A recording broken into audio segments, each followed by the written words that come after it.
Welcome to our International Student Brief program. Today, we've got a mix of intriguing developments from around the globe that are sure to catch your attention. First up, Ukraine is making headlines by putting the squeeze on military-age men living abroad. In a bold move to bolster its army ranks amidst the ongoing conflict with Russia, the country has suspended consular services, including passport renewals, for men aged 18 to 60 until May 18. This step is part of a broader strategy to encourage these individuals to return home and join the fight, raising eyebrows and sparking debates about citizen duties and national defense strategies. Moving over to economic news, Nigeria is setting its sights on a massive $10 billion diaspora fund aimed at attracting investments from Nigerians living abroad. This ambitious initiative seeks to channel remittances into critical sectors like infrastructure, healthcare, and education, potentially transforming the economic landscape and strengthening ties with the Nigerian diaspora. It's a bold bet on the power of expatriate contributions to drive national development. Lastly, we're seeing a fascinating trend where Chinese firms are increasingly setting their sights on Southeast Asia as a promising frontier for expansion. Faced with domestic challenges, including government crackdowns and a highly competitive market, these firms are looking abroad for growth opportunities. Southeast Asia, with its vibrant economies and welcoming business environments, has emerged as a key destination for these ambitious Chinese entrepreneurs, marking a significant shift in regional business dynamics. Please stay tuned for more detailed coverage on these stories. In a bold move that underscores the severity of the ongoing conflict with Russia, Ukraine has taken decisive steps to bolster its military ranks by targeting Ukrainian men living abroad. Reports from Japan Times highlight the Ukrainian government's efforts to increase troop numbers through a new mobilization bill and heightened border patrols aimed at deterring draft dodgers. A particularly controversial measure involves suspending the issuance of new passports and other consular services for military-age men residing outside the country. This applies to those between the ages of 18 and 60, a demographic that was initially prohibited from leaving Ukraine following Russia's invasion in 2022. Despite these restrictions, some men were already abroad before the implementation of this rule, while others have left the country illegally since then. Echoing this sentiment, the New York Times elaborates on Ukraine's strategy to compel military-age men living overseas to return and serve in the army. By halting the provision of passports to this group, the Ukrainian authorities aim to reinforce their depleted forces amidst a grueling two-year conflict. The suspension of consular services is set to remain until the enactment of a new mobilization law on May 18, signaling the government's determination to swell its military ranks in the face of adversity. CNN further explores the implications of Ukraine's decision to suspend consular services for conscription-age men abroad. This action is part of a broader overhaul of military recruitment procedures, designed to ensure that Ukrainian citizens fulfill their obligations to defend their homeland. The forthcoming law mandates all eligible men to register with the military and carry their registration documents at all times. Additionally, Ukrainian men living overseas are required to present up-to-date registration documents when renewing their passports. However, this law has sparked controversy and protests, particularly due to its omission of provisions for demobilizing soldiers. Despite the backlash, the Ukrainian government remains hopeful that these measures will significantly expand the pool of men available to fight. The collective reporting from Japan Times, New York Times, and CNN paints a vivid picture of Ukraine's determined efforts to strengthen its military capabilities in response to the ongoing conflict with Russia. By targeting Ukrainian men living abroad and implementing stringent mobilization laws, the government aims to rally support and increase manpower for the nation's defense. These measures, while controversial, underscore the gravity of the situation and Ukraine's resolve to secure its sovereignty and protect its citizens from further aggression. In a series of measures reflecting the dire straits of the ongoing conflict with Russia, Ukraine and its neighboring countries are taking bold steps to bolster the Ukrainian military forces. A report from The Telegraph reveals that Poland, hosting nearly 1 million Ukrainian refugees, has proposed a plan to assist in transferring Ukrainian men of fighting age back to their homeland. This proposition comes as Ukraine intensifies its recruitment efforts in response to Russia's renewed aggression on its eastern front. Poland's offer includes the potential deportation of Ukrainians or the establishment of a bilateral agreement for their transfer, highlighting the urgency of Ukraine's need for additional troops. With 16% of the Ukrainian refugees in Poland being males of fighting age, the impact of such measures could significantly bolster Ukraine's military capabilities. Amidst these international maneuvers, The Independent reports that Ukraine has imposed a temporary ban on military-age men, those between 18 to 60, from applying for new passports abroad.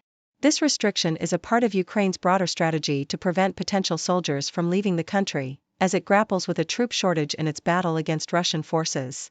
Ukrainian Foreign Minister Dmytro Kuleba has openly criticized men residing abroad for not participating in the conflict, emphasizing that living overseas does not exempt citizens from their obligations to their homeland.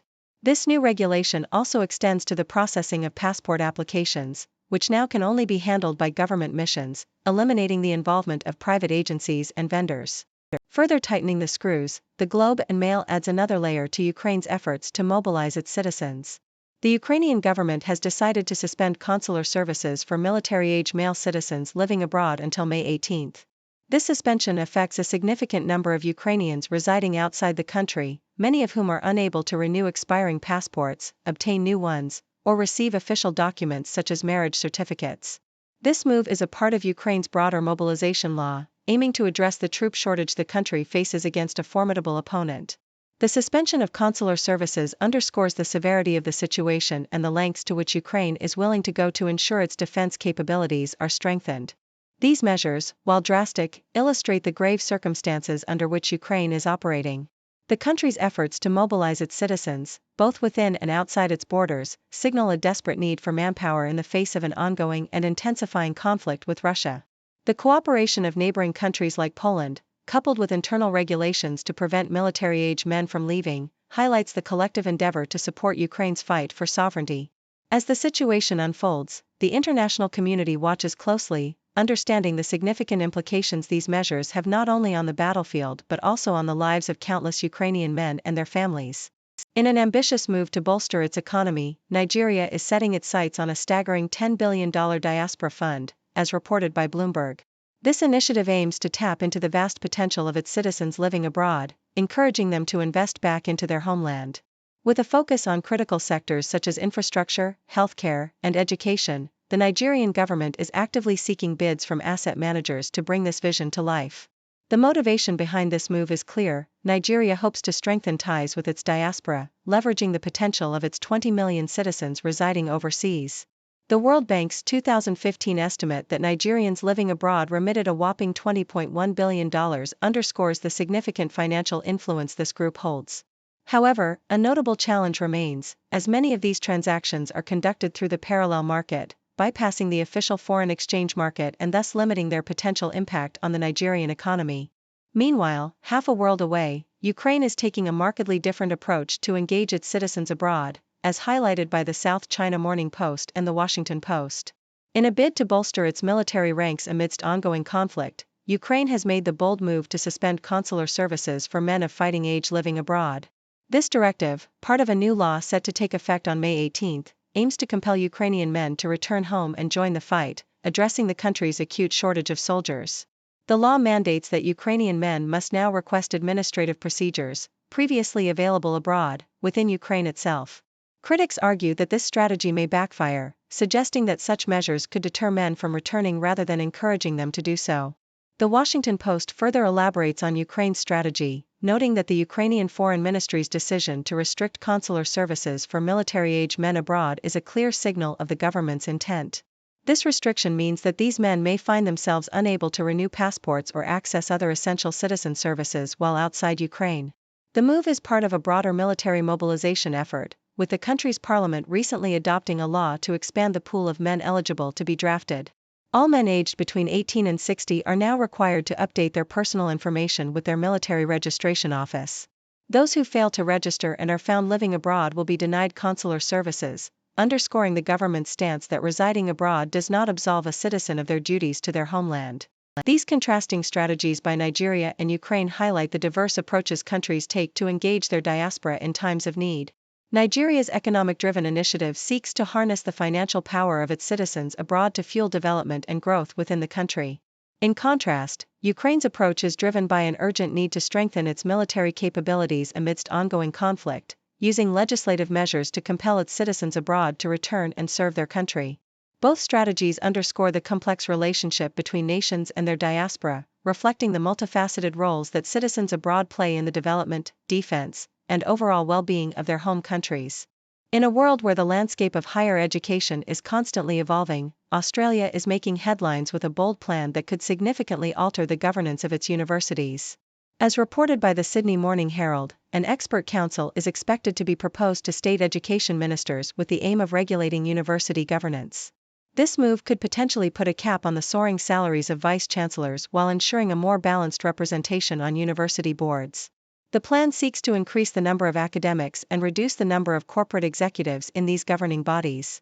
This initiative stems from an analysis by the Tertiary Education Union, which highlighted a concerning trend where mining and banking bosses often outnumber staff and student representatives on university boards. The proposed council would not only oversee executive remuneration but also ensure board diversity and workplace relations compliance.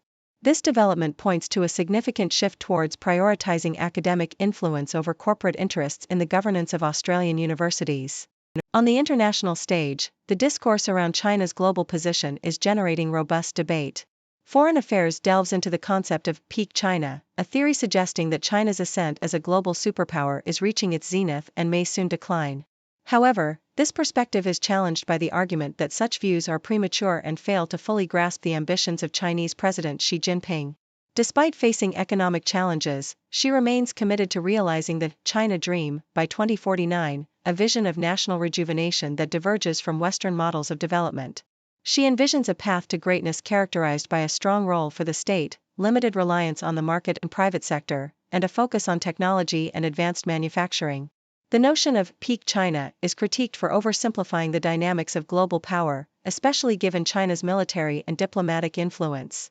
This analysis suggests that Western policymakers should strive for a deeper understanding of China's leadership and strategic objectives, rather than being distracted by the concept of peak China. The complexity of Sino-American competition requires a nuanced approach that considers all dimensions of power. Meanwhile, in Ukraine, the nation is taking drastic measures to bolster its military capabilities in the face of ongoing conflict.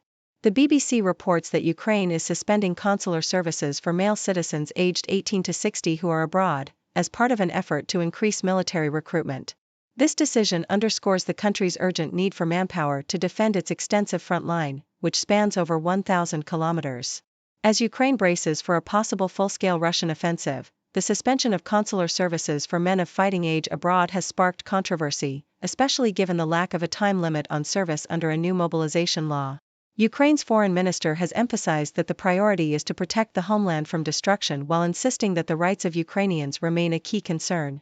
This move highlights the difficult choices faced by nations in times of conflict, as they balance the need for national defense with the rights and freedoms of their citizens.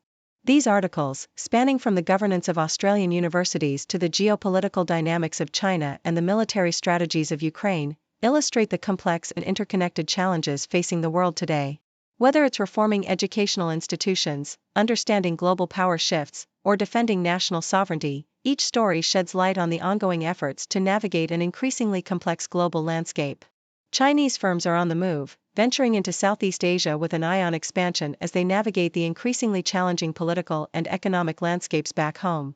Faced with a government crackdown on private sectors like tutoring and the Biden administration's tight grip on products made in China, these companies are looking beyond their borders for greener pastures. This new wave of Chinese business diaspora isn't just about survival, it's a quest for growth, driven by a wealthier, highly educated generation of entrepreneurs with ambitions that stretch far beyond Southeast Asia. The concept of involution, or the struggle against diminishing returns amidst fierce competition and demanding consumers in China, is pushing them to seek a better quality of life elsewhere.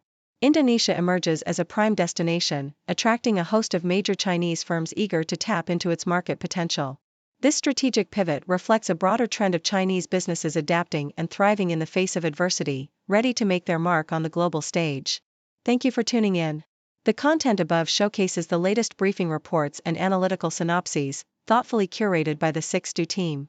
These insights stem from a wide array of reputable media outlets, think tanks, government sources, and specialized experts worldwide. We encourage you to explore these sources for a comprehensive perspective. Keep in mind that while the content may not always align with the official standpoint of 6Do Brief, it's not meant to be taken as absolute directives for decision-making.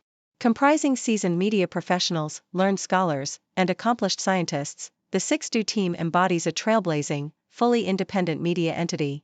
To customize 6Do Brief to meet your professional needs, you have the option to subscribe to a diverse array of briefings on our website, 6dobrief.com.